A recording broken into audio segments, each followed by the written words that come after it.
Welcome back to Dawn's Astrological Vision and stand by for Virgo January 2017 General Forecast. Happy New Year, Virgo.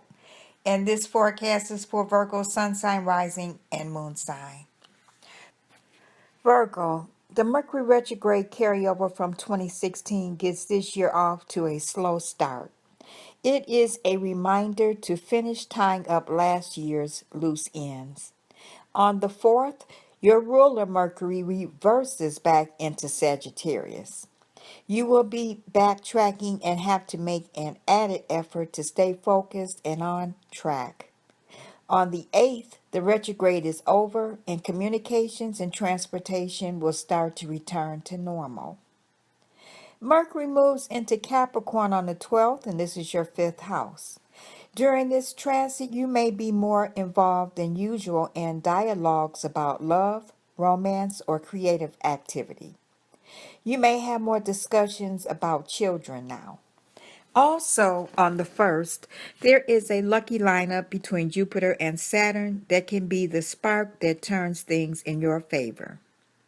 Jupiter is in your 2nd house, and for the next couple of days, there can be some practical accomplishments brought about through association with friends, groups, and organizations. Jupiter is transiting Libra until October 10th. This is your 2nd house, and you should make use of this transit, Virgo. Jupiter retrogrades next month and will slow down the benefits until June 8th.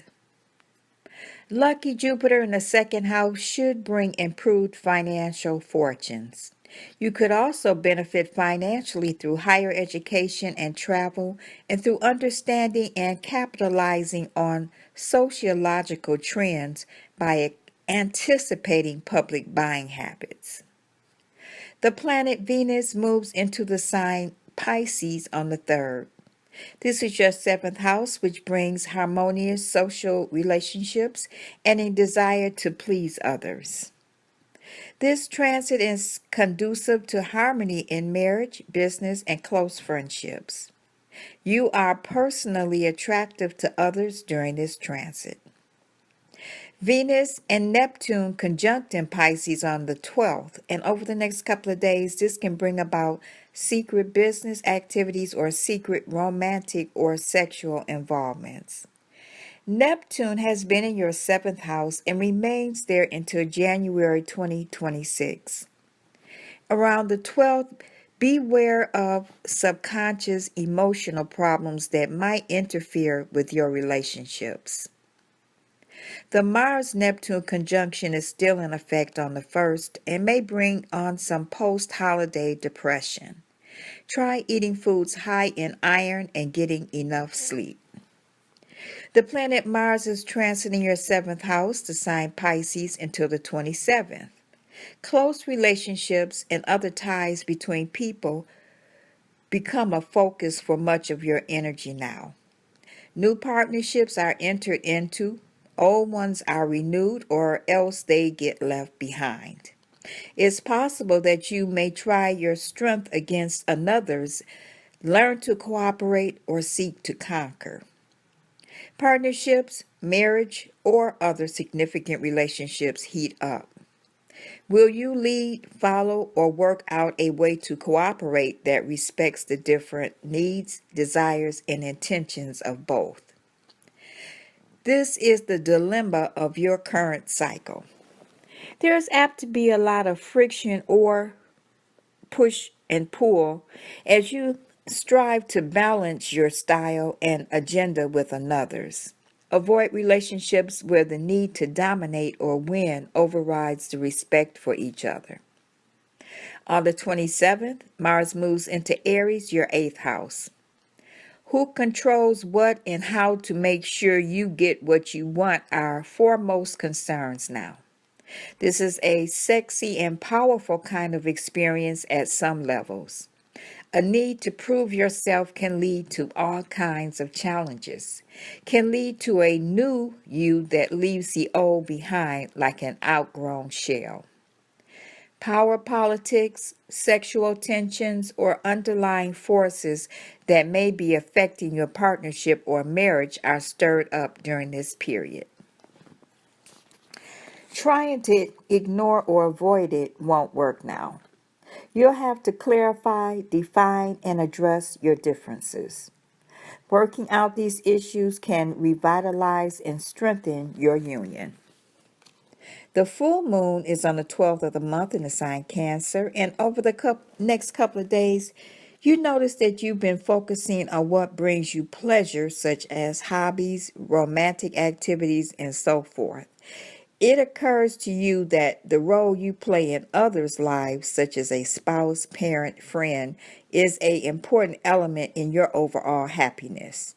You are looking for validation from friends and group activities now. A friend may experience a little crisis and ask for your help. You may find yourself around many people around this date. The sun is transiting your fifth house until the 19th. During this transit, your creative powers get a boost. You may take an increasing interest in artistic activities or notice that your social life becomes busier. Children may play more of a role in your life at this time. Play, self-expression, and taking risks to bring out your uniqueness is the focus now. Your creative impulses are strong and you need outlets in which to let them shine. On the 7th, the Sun and the planet Pluto conjunct. The Sun represents our center of energy and Pluto rules over crisis and transformation.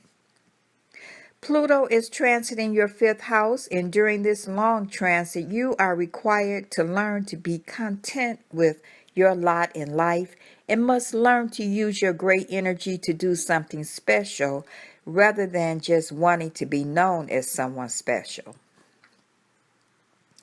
Pluto conjuncts the Sun, or the Pluto conjunction to the Sun, can bring about increased leadership and self-assertion. On the 19th, the Sun moves into the sign Aquarius, your sixth house, and for the next 30 days, your workload seems to increase. You may be given more responsibilities. You can be acknowledged for your skills. It is a good time to organize your work environment and make it more efficient.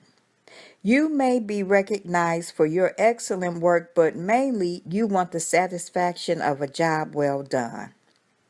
Also on the 19th, Mars and Saturn are squaring each other, and this represents battling in the heavens. It's like trying to drive at full speed with the brakes on. You can be subject to a heavy workload and responsibilities. Mars is still in your seventh house, so watch out for competition or conflicts arising in close personal relationships. Over the next couple of days around the 19th, make sure you consider the rights and feelings of others, especially in important relationships. The Aquarius new moon is on the 27th in your sixth house, and over the next couple of weeks, make time to replenish. You may be noticing a boring or repetitious job is hard on you and may need to use new methods of energy healing, such as Reiki. This is also a good time to try a new diet or health regime. You may adopt a new pet or get something new for the one you have. Virgo, your lucky days of the month are the 7th, 8th, 15th, 16th, 25th, and 26th.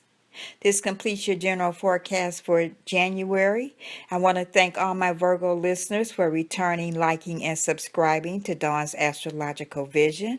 For the month of January, I will be offering a free 6-month forecast. This will include a natal, progress, and solar return chart. You can contact me by email at Felicia, Felicia 48223 @gmail.com. Virgo, I'll talk to you next month. Bye.